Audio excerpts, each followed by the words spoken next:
Eu vou conversar agora com a Marcela Kawatch, ela é economista-chefe da Lifetime Gestora de Recursos. Marcela, boa noite para você. Obrigada por ter aceitado o nosso convite, estar aqui com a gente para falar desse noticiário que a gente vem trazendo aqui desde o começo do jornal. Então, quero começar sabendo, apesar do otimismo dos mercados globais nos últimos dias, novembro foi de fato um mês de muita instabilidade, com pressões partindo do setor de tecnologia e até pouco tempo quanto ao rumo dos juros americanos. Qual é a sua leitura desse mês e o que você espera de dezembro? Quando a gente fala do mês de novembro, a gente de fato teve um fluxo de notícias muito grande. Além desses itens que você citou, eu quero acrescentar também o fim da paralisação do governo americano. Essa paralisação começou em outubro e terminou ali em meados do mês de novembro.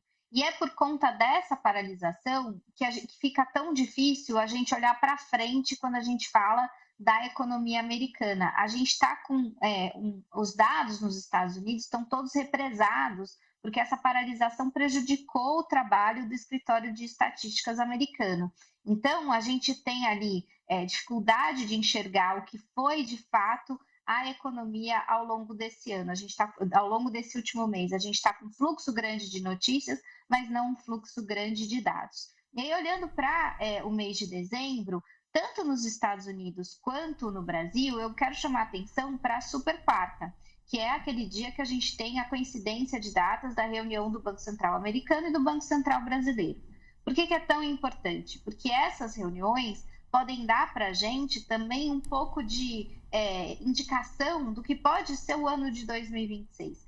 O Banco Central brasileiro deve falar aí se vai começar a cortar juros em janeiro ou se tem a intenção de começar a cortar juros em janeiro.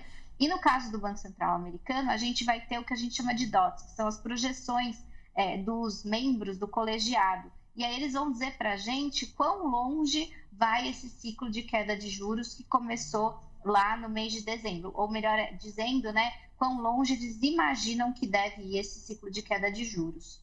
Bom, aproveitando que você já falou dessa questão da queda dos juros aqui no Brasil, vocês estão trabalhando com que data? Deve começar a cair na reunião de março ou na reunião de março? E, de fato, na sua opinião, já deve ter uma sinalização, como você disse, na ata da reunião de dezembro? Acredito que sim. A gente teve algumas notícias importantes aqui para o Brasil que me levam a crer que a gente pode ter o início do corte de juros já no mês de janeiro, ainda que eu esteja tentada em alguns momentos a mudar esse call para o mês de março. Esses dados que vieram, as boas notícias que vieram, tem muito a ver com inflação. A inflação, o IPCA, que a gente chama de inflação corrente, voltou para dentro do intervalo da meta, isso é muito importante, e a inflação, também as expectativas de inflação, também voltaram para dentro do teto da meta. Isso deve dar algum conforto para o Banco Central. Mas mesmo que o Banco Central comece a cortar os juros agora no mês de janeiro, esse corte deve começar de uma maneira muito tímida, ou seja, com 0,25 pontos percentuais. Por quê? Porque a gente tem ali um contraponto que é o mercado de trabalho muito aquecido. E esse mercado de trabalho aquecido coloca a pressão de inflação de demanda. E é essa preocupação que o Banco Central tem expressado ao longo de todo esse ano e que funciona como um limitador para essa queda de juros no ano que vem. O que você espera do câmbio nesse mês de dezembro e começo do ano que vem, 2026 já, Marcela? No final desse ano, o câmbio ainda deve se manter ali muito favorável para a moeda brasileira, assim como tem sido ao longo de todo esse ano, e ele deve ficar ali ao redor dos 5,40, 5,50. Agora, para 2026, existe uma preocupação bastante importante. O que fez o câmbio vir do começo do ano, que estava lá acima de 6, para agora, em alguns momentos, flertando com 5,30, mas mais estável ali perto dos 5,40, foi o fato de que as incertezas ao longo desse ano vieram muito dos Estados Unidos, o que tirou o valor do dólar e a moeda brasileira acabou se beneficiando a reboque. Agora, a questão fiscal, que foi a crise que a gente teve no final do ano passado, que levou o câmbio ali para cima de R$6, não foi resolvida. E, geralmente, quando a gente tem um ano eleitoral, o ciclo eleitoral, a questão fiscal volta ali para o radar dos analistas. Se isso for verdade para o ano que vem, e como a questão fiscal ela ainda está muito ruim, a gente pode ter, então, o câmbio sofrendo um pouco, porque a nossa moeda acaba se desvalorizando. Então, para o ano que vem, é possível que o câmbio feche acima dos 5,50.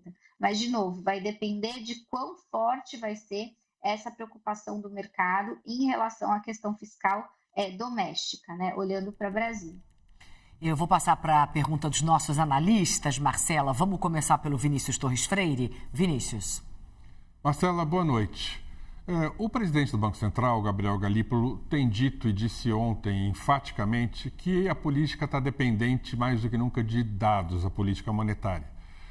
A gente sempre fica imaginando que dados. A gente sabe que o Banco Central está preocupado ainda com a inflação de serviços, que o Banco Central quer ver expectativas inflacionárias caindo mais rapidamente, especialmente para 2027, e que o Banco Central também não pode deixar o arroxo aumentar, não pode deixar a taxa real de juros aumentar, e isso pode começar a acontecer se a gente tiver uma queda de expectativas mesmo ligeiras, um pouquinho mais rápidas a partir de agora, começo de 2026.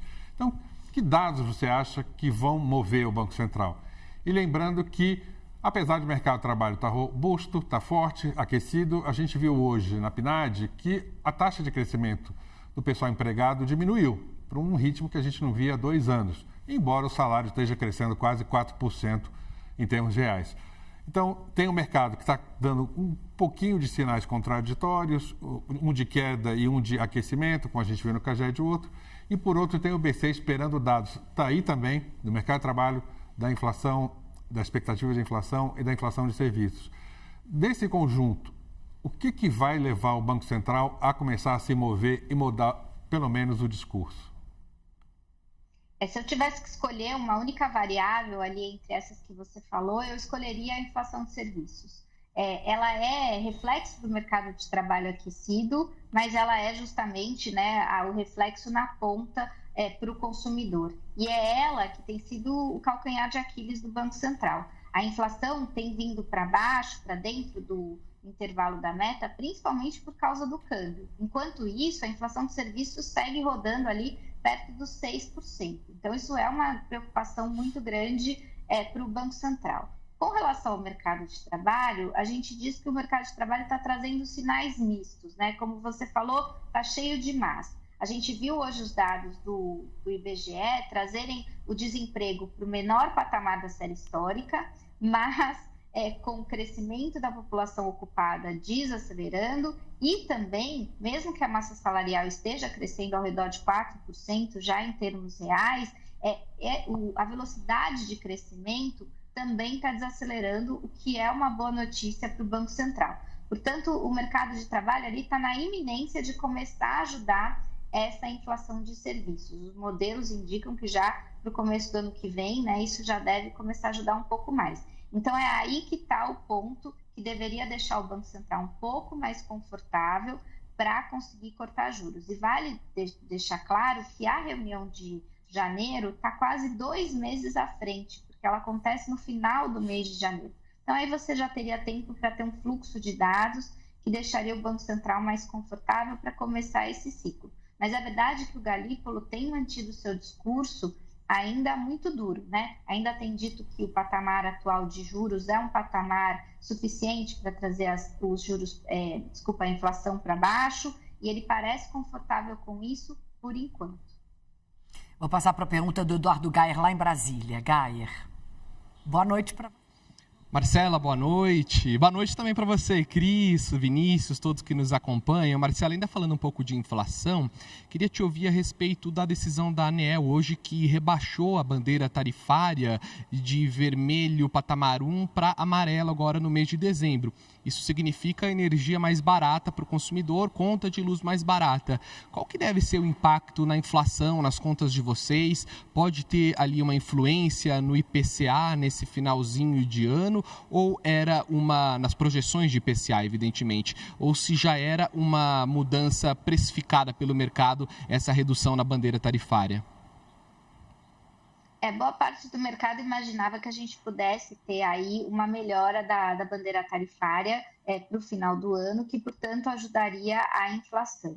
Ele tira aí 0,1, 0,2 de inflação ao longo do mês de dezembro, mas ele já meio que estava na conta. Isso também acaba reforçando as expectativas de que o IPCA vá terminar o ano de 2025 dentro ali da banda de tolerância do Banco Central. Mas vale deixar claro que isso acaba ajudando, né, a confirmação dessa expectativa acaba ajudando. O Banco Central, quando ele faz as suas decisões de juros, ele não está mirando no preço da conta de luz, porque, afinal de contas, ele não tem muita ingerência sobre isso, né? Isso tem mais a ver com o fluxo de chuvas, enfim, e com, né, a forma como o governo calcula esses reajustes. Mas, quando o Banco Central vê a demanda aquecida, qualquer aumento que a gente veja nos preços monitorados, como a conta de luz, pode se transformar em inflação generalizada, e é nesses efeitos de segunda ordem que ele acaba mirando.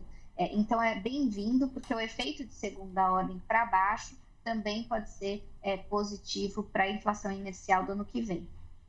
Marcela, muito obrigada. Prazer te receber aqui. Boa noite, bom fim de semana. Muito obrigada, bom fim de semana a todos. Obrigada.